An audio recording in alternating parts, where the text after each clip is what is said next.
Hello student, आपका हमारे इस क्लास 12th की केमिस्ट्री क्लास में बहुत बहुत स्वागत है। उम्मीद करते हैं आप लोग अच्छे होंगे और अपने बोर्ड एग्जाम्स की तैयारी कर रहे होंगे।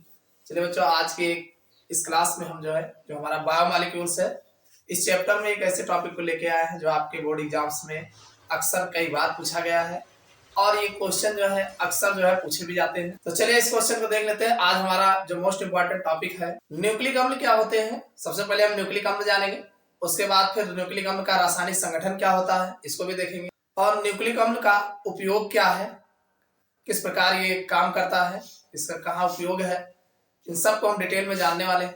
तो आप लोग वीडियो के अंत तक बने रहिएगा। देखना अभी तक अगर तैयार नहीं हुआ होगा तो आपका तैयार हो जाएगा। चलिए देखते हैं। चलिए बच्चों, सबसे पहले जान लेते हैं न्यूक्लिक अम्ल होते क्या है। तो बच्चों, न्यूक्लिक अम्ल वे जैव अणु, देखो न्यूक्लिक अम्ल जो होता है एक प्रकार का जैव अणु होता है, बायोमॉलिक्यूल्स होता है, ठीक है। तो न्यूक्लिक अम्ल वे जैव अणु होते हैं जो सभी जीवित कोशिकाओं के नाभिक में न्यूक्लियोप्रोटीन अथवा क्रोमोसोम के रूप में पाए जाते हैं। भाई, जो न्यूक्लिक अम्ल होता है एक जैव अणु होता है जो सभी कोशिकाओं के नाभिक में, जो नाभिक होता है हर एक कोशिका में नाभिक पाए जाते हैं, और नाभिक में जो है न्यूक्लियोप्रोटीन और क्रोमोसोम, यानी नाभिक में जो है न्यूक्लियोप्रोटीन और क्रोमोसोम के रूप में पाए जाते हैं। समझ में आया कि नहीं। न्यूक्लिक अम्ल जो होता है एक जैव रासायनिक अणु होता है जो सभी जीवित कोशिकाओं के नाभिक के में जो है न्यूक्लियोप्रोटीन या जो है क्रोमोसोम के रूप में पाया जाते हैं। जैसे क्रोमोसोम पाया गया है तो वो भी न्यूक्लिक एसिड होगा, और न्यूक्लियोप्रोटीन के रूप में पाया जाता है। भाई, किसी किसी कोशिका में न्यूक्लियोप्रोटीन के रूप में पाया जाता है, किसी किसी कोशिका में क्रोमोसोम के रूप में पाया जाता है। तो कुल मिला के चाहे न्यूक्लियोप्रोटीन के रूप में पाया जाए और चाहे क्रोमोसोम के रूप में पाया जाए, तो ये जो है मुख्य अवयव होते हैं, न्यूक्लिक अम्ल कहलाते हैं। अब यही जो आपके हर एक कोशिका के नाभिक में न्यूक्लियोप्रोटीन अथवा क्रोमोसोम के रूप में जो पाए जाते हैं, इन्हीं को जो है न्यूक्लिक अम्ल कहा जाता है। समझ में आ गया ना न्यूक्लिक अम्ल क्या होते हैं। चलिए, न्यूक्लिक अम्ल मुख्यतः दो प्रकार के होते हैं। ये जो न्यूक्लिक अम्ल होता है ये दो प्रकार के होते हैं। कौन कौन प्रकार होता है। एक तो डीऑक्सीराइबोज न्यूक्लिक अम्ल होता है जिसे आप डीएनए कहते हैं। न्यूक्लिक अम्ल दो प्रकार के होते हैं। तो एक आपका डीऑक्सीराइबोज न्यूक्लिक अम्ल होता है जिसे डीएनए बोलते हैं, और दूसरा राइबोज न्यूक्लिक अम्ल होता है जिसे आरएनए कहा जाता है। समझ में आ गया नहीं। न्यूक्लिक अम्ल न्यूक्लियोटाइड की लंबी श्रृंखला वाले बहुलक होते हैं। एक चीज और जान लेना, न्यूक्लिक अम्ल कोई एक पार्टिकल नहीं होता है। न्यूक्लिक अम्ल जो होते हैं ये लंबी श्रृंखला वाले न्यूक्लियोटाइडों के बहुलक होते हैं। किसके होते हैं। भाई, न्यूक्लिक अम्ल जो होता है न्यूक्लियोटाइड से मिलकर बना होता है, और बहुत सारे न्यूक्लियोटाइड जो होते हैं आपस में एक लंबी श्रृंखला बनाते हैं, यानी बहुत सारे न्यूक्लियोटाइड आपस में मिलकर बहुलक का निर्माण करते हैं। तो न्यूक्लिक अम्ल न्यूक्लियोटाइडों के लंबी श्रृंखला वाले बहुलक होते हैं। क्या होते हैं। न्यूक्लियोटाइडों के लंबी श्रृंखला वाले बहुलक होते हैं, अतः इन्हें पॉलीन्यूक्लियोटाइड भी कहा। अब भाई, जब बहुलक होगा तो पॉली शब्द कहाँ लगाते हैं, जहां एक एक लग जो है बहुत सारे अणु आपस में मिल हुए एक ही जैसे बहुत सारे अणु आपस में मिल करके एक लंबी श्रृंखला बनाते हैं, तो उसे पॉली शब्द दिया जाता है। तो इसीलिए न्यूक्लिक अम्ल को पॉलीन्यूक्लियोटाइड भी कहा जाता है। क्या कहा जाता है। पॉलीन्यूक्लियोटाइड भी कहा जाता है। समझ में आ गया। बस वही है कि वह जैव अणु जो सभी जीवित कोशिकाओं के नाभिक में न्यूक्लियोप्रोटीन अथवा क्रोमोसोम के रूप में पाए जाते हैं। चाहे न्यूक्लियोप्रोटीन के रूप में पाया जाए चाहे क्रोमोसोम के रूप में पाया जाए, न्यूक्लिक अम्ल कहलाते हैं। वही जो है न्यूक्लिक अम्ल कहलाते। भाई, आप देखे होंगे कोशिका होती है, जैसे मान लो कोशिका है तो कोशिका के बीच में कोई एक केंद्रक होता है न्यूक्लियस, और जो न्यूक्लियस होता है तो न्यूक्लियस में जो है भाई केंद्रक जो है हर एक कोशिका में केंद्रक पाया जाता है, हर एक कोशिका में केंद्रक पाया जाता है।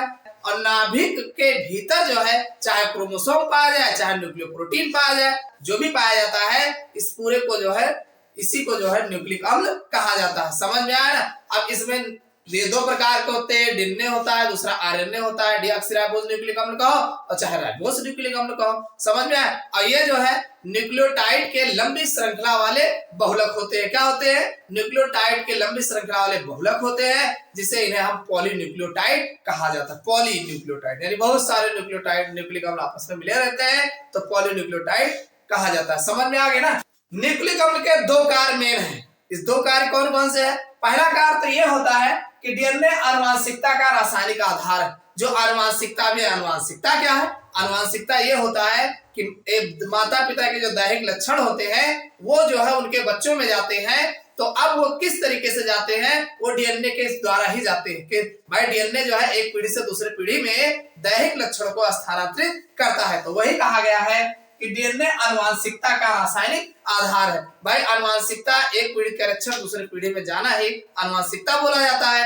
एक तो ये कौन करता है, ये डीएनए ही करता है, जाने रहिएगा। तो डीएनए आनुवांशिकता का रासायनिक आधार है तथा इसे आनुवांशिक सूचनाओं के संग्राहक के रूप में जाना जाता है। भाई डीएनए को आनुवांशिक सूचनाओं के संग्राहक के रूप में जाना जाता है, मतलब ये आनुवांशिक सूचनाओं को संग्रहित करता है और एक पीढ़ी से दूसरी पीढ़ी में स्थानांतरित होता है, यानी लेके जाता है। समझ में आ गई? डीएनए लाखों वर्षों से किसी जीव की प्रजाति की पहचान बनाए रखने के लिए विशेष उत्तरदायी है। भाई डीएनए के द्वारा ही किसी जाति प्रजाति की लाखों वर्षों से उसकी जातियों को जो है बनाए रखने में महत्वपूर्ण भूमिका कर रहा है। भाई ऐसा है, लाखों साल से जातियां जो है एक ही जाति में चल रही हैं, तो वो जातियां जो बनी हुई है तो किसके कारण है? भाई दैहिक लक्षण एक पीढ़ी से दूसरी पीढ़ी में वो बनाए रखा है, किसके कारण? डीएनए ही तो कर रहा है। तो इसीलिए उनकी प्रजातियां आज भी हैं। अगर डीएनए ना अगर ले जाता दूसरी पीढ़ी में तो पता चला दूसरी पीढ़ी जो है दूसरे टाइप की नजर आती, अगली पीढ़ी और अलग एकदम डिफरेंट रहती। तो डिफरेंट होने के कारण प्रजातियां जो है एकदम बदल जाती। लेकिन ये डीएनए के कारण जो है जिसकी जो प्रजाति है सेम टू सेम मेंटेन होती है। समझ में आ गई नहीं? तो वही कहा गया किसी जीव की प्रजाति की पहचान बनाए रखने के लिए विशेष उत्तरदायी है। और कोशिका विभाजन के समय एक डीएनए और स्वप्रतिकरण में सक्षम होता है। जब कोशिका विभाजन होता है, अरे कोशिका विभाजित होगी, एक कोशिका से दो बनती है, तो उसमें जो डीएनए होता है वो स्वप्रतिकरण करता है, यानी अपने में डुप्लीकेशन करता है। और डुप्लीकेशन करता है, एक डीएनए से दो डीएनए बन जाता है, सेम टाइप का एक डीएनए दो डीएनए बन जाता है। और कोशिका दो भागों में बढ़ जाती है, एक ही डीएनए दो डीएनए होने के बाद दो जगह हो जाता है। इस तरीके से फिर कोशिका जब विभाजन होगा तो वही डीएनए स्वप्रतिकरण करेगा, डुप्लीकेशन करेगा, दो हो जाएगा। तो इस तरीके से डीएनए जो है स्वप्रतिकरण, कोशिका विभाजन में स्वप्रतिकरण की सक्षम होते हैं, यानी स्वयं जो है डुप्लीकेट करता रहता है। द्विगुणित, डुप्लीकेट द्विगुणन, यानी हमेशा द्विगुणित होता रहता है। आगे कहा गया तथा पुत्री कोशिका में समान डीएनए रज्जु का अंतरण होता है। मतलब जब एक कोशिका से दूसरी कोशिका बनती है तो वो समान डीएनए जाता है, ऐसा नहीं कि प्रतिकरण हुआ तो वो दूसरा जाएगा ना। सेम तरीके का डीएनए, एक डीएनए दो में टूटता है, दो बनाता है, और दो जब बन जाता है तो दूसरा ट्रांसफर हो जाता है। तो ये प्रतिकरण की क्रिया जो है होती रहती है। तो पहला काम समझ में आ गया ना कि एक पीढ़ी की लक्षणों को लाखों वर्षों से बनाए रखने में डीएनए की महत्वपूर्ण भूमिका होती है, और डीएनए आनुवांशिक सूचनाओं का संग्राहक के रूप में जाना जाता है। समझ में आया कि नहीं? डीएनए के अंदर स्वप्रतिकरण की क्षमता होती है और कोशिका विभाजन में ये द्विगुणित होता रहता है। ये सब जान गए होंगे। चलो अगला देखते हैं। न्यूक्लिक अम्ल। भाई न्यूक्लिक अम्ल अगर नाम लिया जाए तो डीएनए और आरएनए, चाहे डीएनए की बात करो चाहे आरएनए की बात करो, दोनों न्यूक्लिक अम्ल के ही मेन पार्ट है। समझ में आ गया? न्यूक्लिक अम्ल जो होता है डीएनए और आरएनए से ही मिलकर बना है। समझ में आ गया? तो न्यूक्लिक अम्ल डीएनए तथा आरएनए का दूसरा महत्वपूर्ण कार्य कोशिका में प्रोटीन का संश्लेषण है। एक दूसरा काम यह होता है कि कोशिकाओं में प्रोटीन का संश्लेषण करने का काम जो होता है वो चाहे डीएनए करो चाहे आरएनए करो, ज्यादातर ये जो काम करता है प्रोटीन संश्लेषण का वो आरएनए ही करता है। यानी आरएनए का मुख्य कार्य क्या है कि प्रोटीन का संश्लेषण, कोशिकाओं में प्रोटीन का संश्लेषण करने का काम आरएनए ही करता है मुख्यतः। लेकिन कहीं कहीं पर जो है डीएनए भी जो है ये काम करता है। समझ में आ गए? तो पहला काम तो ये हो गया कि दैहिक लक्षणों को एक पीढ़ी से दूसरी पीढ़ी में स्थानांतरित करने का काम डीएनए करता है। डीएनए संग्राहक के रूप में जाना जाता है। दैहिक लक्षणों को आनुवांशिकता का आधार माना जाता है डीएनए को। और दूसरा जो है आरएनए जो होता है या डीएनए, दोनों मिल करके जो है प्रोटीन संश्लेषण का कार्य जो है कोशिकाओं में जो करते हैं। तो दोनों कार्य समझ में आ गया होगा। अब चलिए जो हमारा न्यूक्लिक अम्ल है इसका क्या रासायनिक संगठन है इसको भी अच्छे से समझ लेते हैं। देखो बच्चों, अगर हम बात करें डीएनए और आरएनए का रासायनिक संगठन किस प्रकार होता है, यानी किन किन चीजों से मिल करके बने होते हैं, तो देखो बच्चों सबसे पहले अगर हम बात करें डीएनए की तो डीएनए में तीन चीज मेन होता है। एक क्या होता है कि फास्फोरिक अम्ल होता है, H3PO4 जिसे आप जानते हो, तो फास्फोरिक अम्ल पाया जाता है। और दूसरा जो है डीऑक्सीराइबोस पाए जाते हैं। कौन पाया जाता है? डीऑक्सीराइबोस पाए जाते हैं। और तीसरा जो है नाइट्रोजनी क्षारक पाए जाते हैं, नाइट्रोजनी कार्बनिक क्षारक पाए जाते हैं। तो ये जो नाइट्रोजनी क्षारक होते हैं ये जो है दो प्रकार के होते हैं, एक प्यूरीन होता है एक पिरामिडीन होता है। जो नाइट्रोजनी क्षारक होते हैं ये दो प्रकार के होते हैं। एक प्यूरिन नाइट्रोजनी क्षारक होता है, एक पिरामिडीन नाइट्रोजनी क्षारक होता है। देखो अब ये जो प्यूरिन नाइट्रोजनी क्षारक होता है ये दो तरीके का होता है, एक एडेनिन होता है, दूसरा गुआनिन होता है। भाई एक एडेनिन होता है और दूसरा गुआनिन। एडेनिन को ए से लिखा जाता है और गुआनिन को कैपिटल जी से लिखा जाता है। भाई प्यूरिन जो क्षारक होता है ये एडेनिन और गुआनिन होता है, ए और जी, समझ में आएगा नहीं। और जो पिरामिडीन क्षारक होता है एक थायमीन होता है, ये भी दो होता है। थायमीन को टी से रिप्रेजेंट किया जाता है और दूसरा साइटोसिन होता है। साइटोसिन को जो है सी द्वारा कैपिटल सी से लिखा जाता है। तो समझ में आ गया ना। डीएनए में जो नाइट्रोजनी क्षारक होते हैं ये दो तरीके के होते हैं, एक प्यूरिन होता है नाइट्रोजनी क्षारक, दूसरा पिरामिडीन नाइट्रोजनी क्षारक। प्यूरिन नाइट्रोजनी क्षारक जो होता है एडेनिन गुआनिन होता है और पिरामिडीन जो होता है थायमीन और साइटोसिन होता है। समझ में आ गया। बस जितना आपने डीएनए में देखा है इसी को आरएनए में लिखना है, बस एक जगह पे केवल चेंजिंग कर देना है। चलिए देख लेते हैं। जैसे ये आरएनए है, आरएनए भी फास्फोरिक अम्ल, यहाँ पर भी फास्फोरिक अम्ल हो गया। डीऑक्सीराइबोस यहाँ पर भी, यहाँ पर डी, देखो डीएनए है तो डीऑक्सीराइबोस, आरएनए है तो राइबोस, केवल आर लिखना है, ठीक है। तो ये राइबोस हो जाएगा।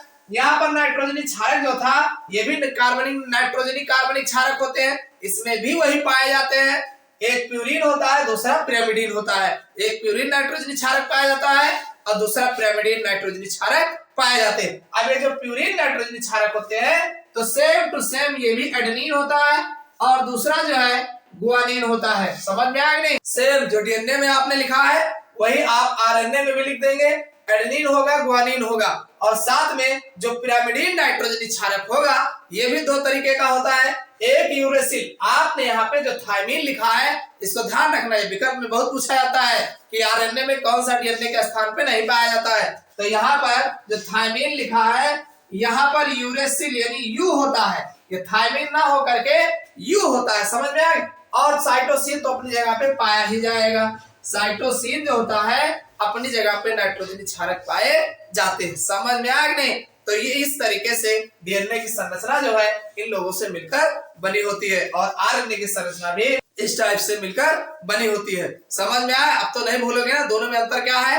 केवल यहाँ पे जो हमारा पिरामिडीन नाइट्रोजनी क्षारक होता है इसमें यूरेसिल पाया जाता है, आरएनए में यूरेसिल पाया जाता है, जबकि डीएनए में जो है थायमीन पाया जाता है। बस एक अंतर है, बाकी सेम टू सेम डीएनए और आरएनए की संरचना जो है डीएनए और आरएनए का रासायनिक संगठन होता है। समझ में आया। तो ये आपका न्यूक्लिक अम्ल है, आपके बोर्ड एग्जाम से बहुत पूछे गए हैं। तो उम्मीद करता हूँ समझ में आ गया होगा। समझ में आया वीडियो को लाइक कर दीजिएगा, चैनल पर नए हो सब्सक्राइब कर लेना, अपने यार दोस्तों के साथ शेयर करिएगा। चलिए फिर मिलते हैं अगले क्लास किसी नए टॉपिक के साथ।